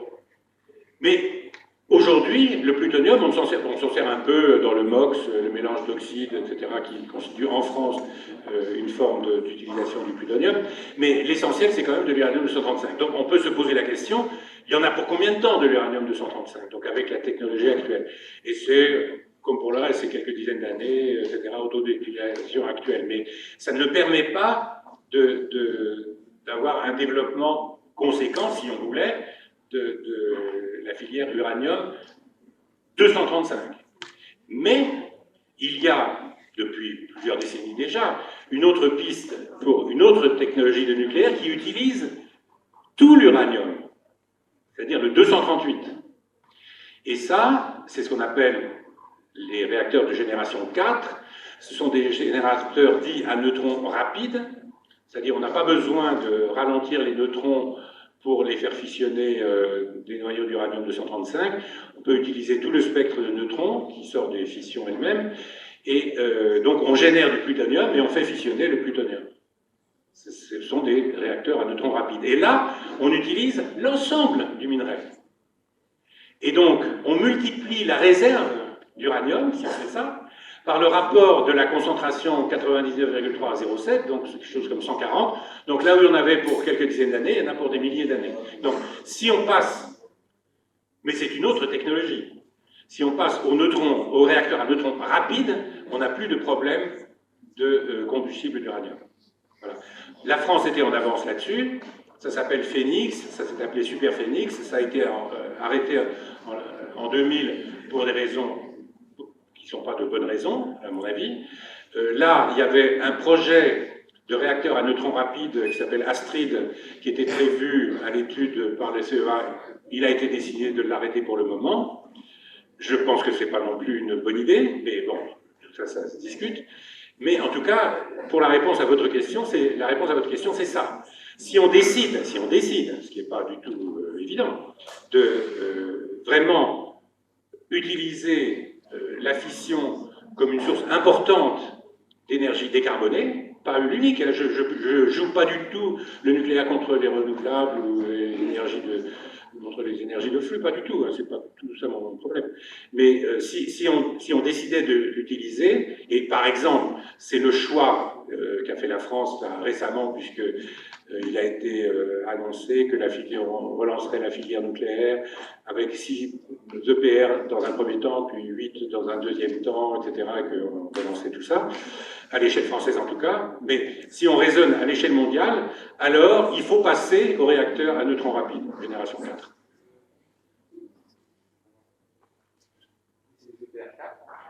Non, ce n'est pas des EPR. Alors, EPR, c'est la même physique que les réacteurs de deuxième génération, c'est-à-dire on fait toujours fissionner l'uranium-235. Ce qu'on a changé, ce qu'on a amélioré, c'est la sécurité. Au niveau des enveloppes, au niveau des recombinants d'hydrogène, parce que quand il y a eu des accidents, ce n'est pas des accidents nucléaires, c'est une pression d'hydrogène qui monte quand la température augmente, etc., qui fait sauter le toit, et donc il faut gérer l'hydrogène et les gaz. Donc c'est des mesures de sécurité qui ont été améliorées et qui distinguent les réacteurs de deuxième génération des réacteurs de troisième génération, EPR. Les quatrième génération, c'est autre chose. C'est une autre technologie. Le liquide de refroidissement, par exemple, dans la génération 4, ça n'est pas de l'eau, parce que l'eau a la propriété de ralentir les neutrons, on ne veut pas ralentir les neutrons, donc c'est du sodium liquide. Il y a d'autres idées qui existent pour faire des réacteurs à neutrons rapides, à sel fondu notamment, etc. Et c'est une autre technologie, il faut mettre au point, sérieux. Oui, on sait que les pistes, on les a. Et la France, on a construit. Oui, Phénix, les Super Phénix. Les 150 qu'elle va construire, je ne peux pas vous donner le détail là maintenant, mais c'est sûr qu'ils vont faire des réacteurs à neutrons rapides. C'est sûr. La Corée du Sud en fait, les Russes en font aussi, je crois. Mais c'est des unités pour le moment, si vous voulez. Il n'y a pas vraiment une filière industrielle développée. Est-ce qu'on a encore des questions?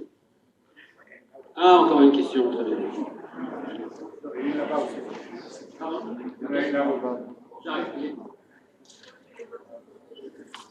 Du coup, j'avais une autre question. on a vu également, je m'inspire de ce qu'on nous a dit, que ce serait un pari risqué de miser sur la fusion nucléaire. Fusion. Oui. Et du coup, je voulais savoir ce que vous en pensiez, si éventuellement, avant 2100 ou avant qu'on ait de gros problèmes, on n'arriverait à maîtriser cette technologie.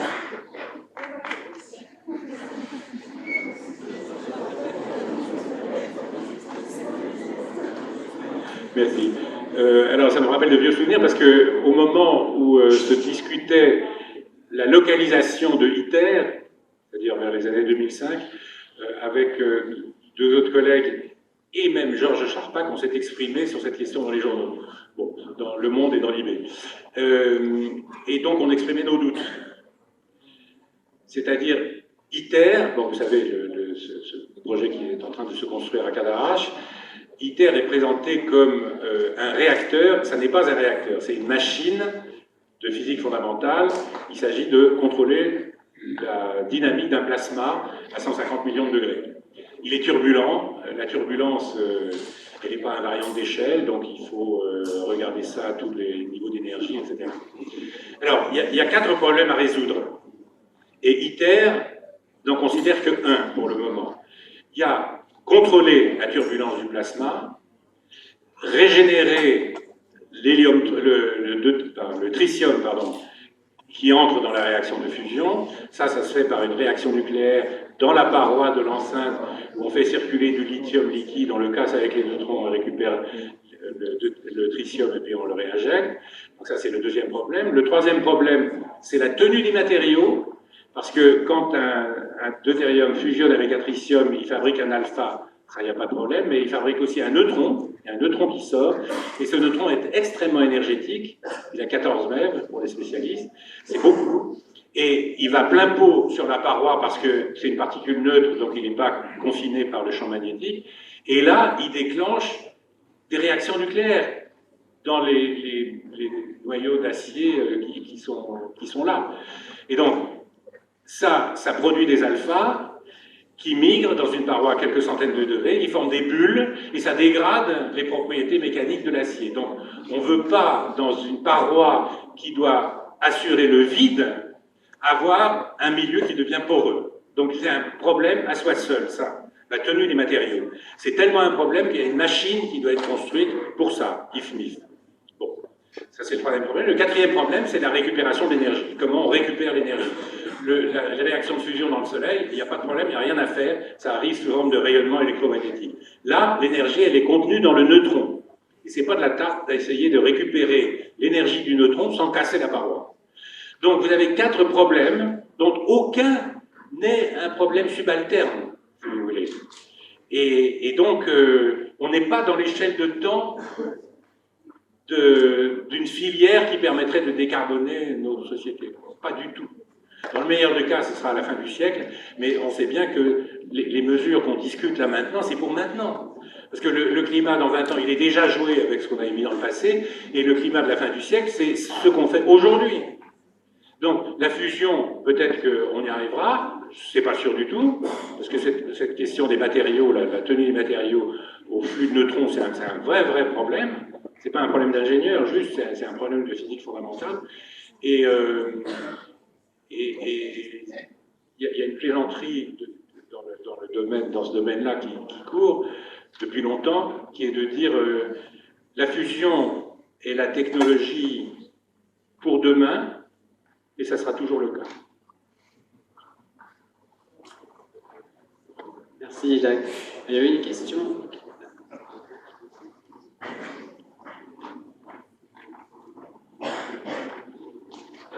Ma question va être posée sur un point un peu plus sociétal. C'est est-ce qu'on n'aurait pas dû prendre des mesures drastiques plus tôt? Et surtout, depuis le début de la semaine, on nous parle de low-tech. Est-ce que la société de nos jours va avoir envie, quand je dis la société de nos jours, je parle surtout des pays dits du Nord, est-ce que les gens vont vouloir sacrifier leurs privilèges? Est-ce que la mentalité va vouloir évoluer selon vous? Merci. Oui, en effet, dans la dernière partie du premier cours, quand on parlait des scénarios de rupture, de sobriété forte, on avait évoqué le low-tech.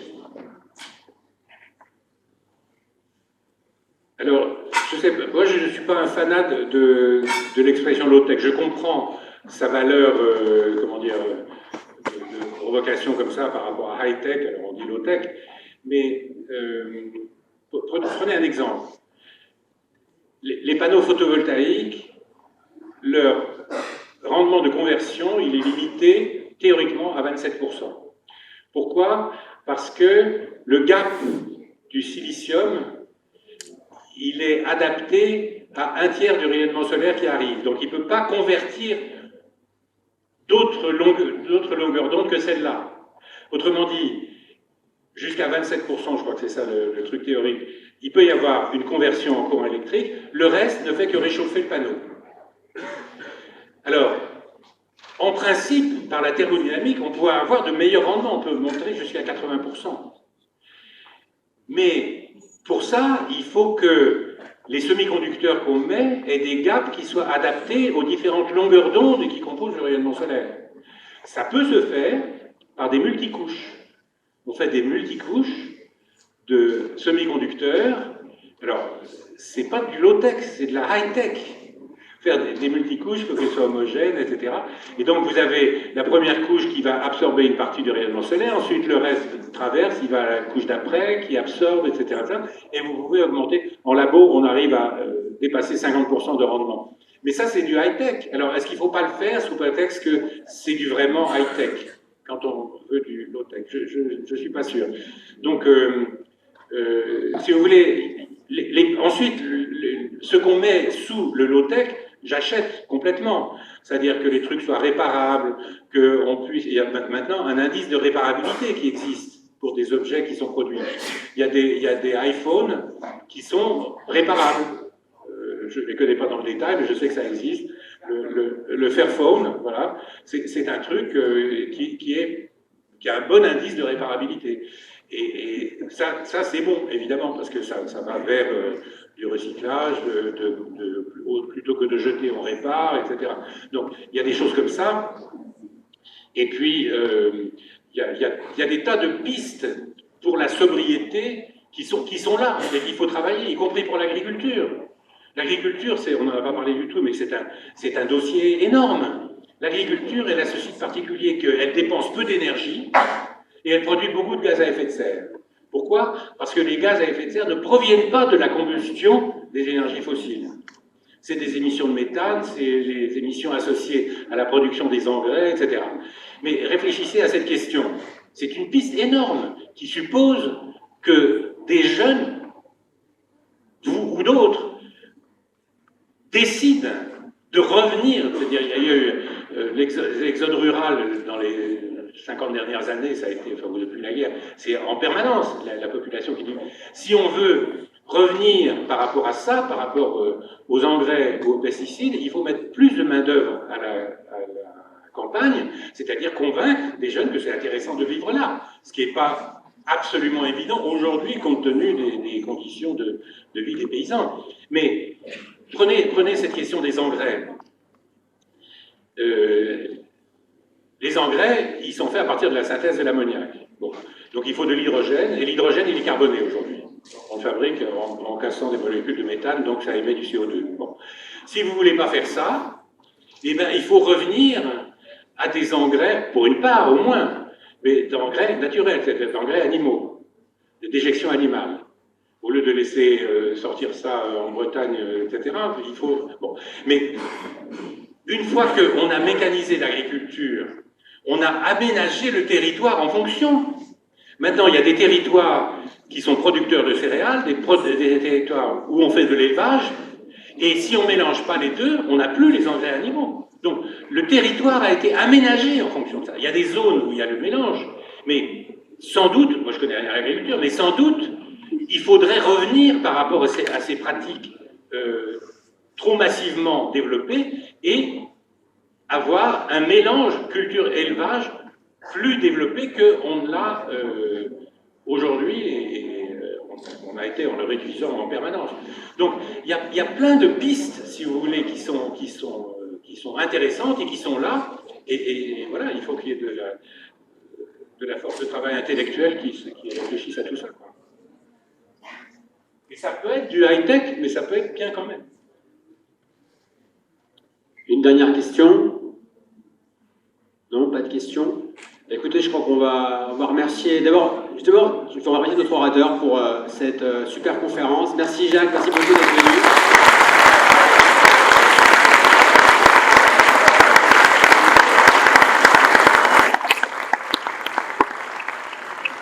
Je veux aussi vous remercier, vous, pour la qualité de l'échange, des questions que vous avez posées. Et je voudrais aussi vous sensibiliser au fait qu'il y a un cycle de conférences qu'on organise à Polytech pendant toute l'année, en particulier autour de ces enjeux. La prochaine conférence, c'est quand, tu sais, Philippe? 13 décembre. Je vous encourage à venir, surtout que vous êtes des super... vous challengez les orateurs, donc venez, posez des questions, soyez curieux, et vous serez des super ingénieurs. Merci à vous.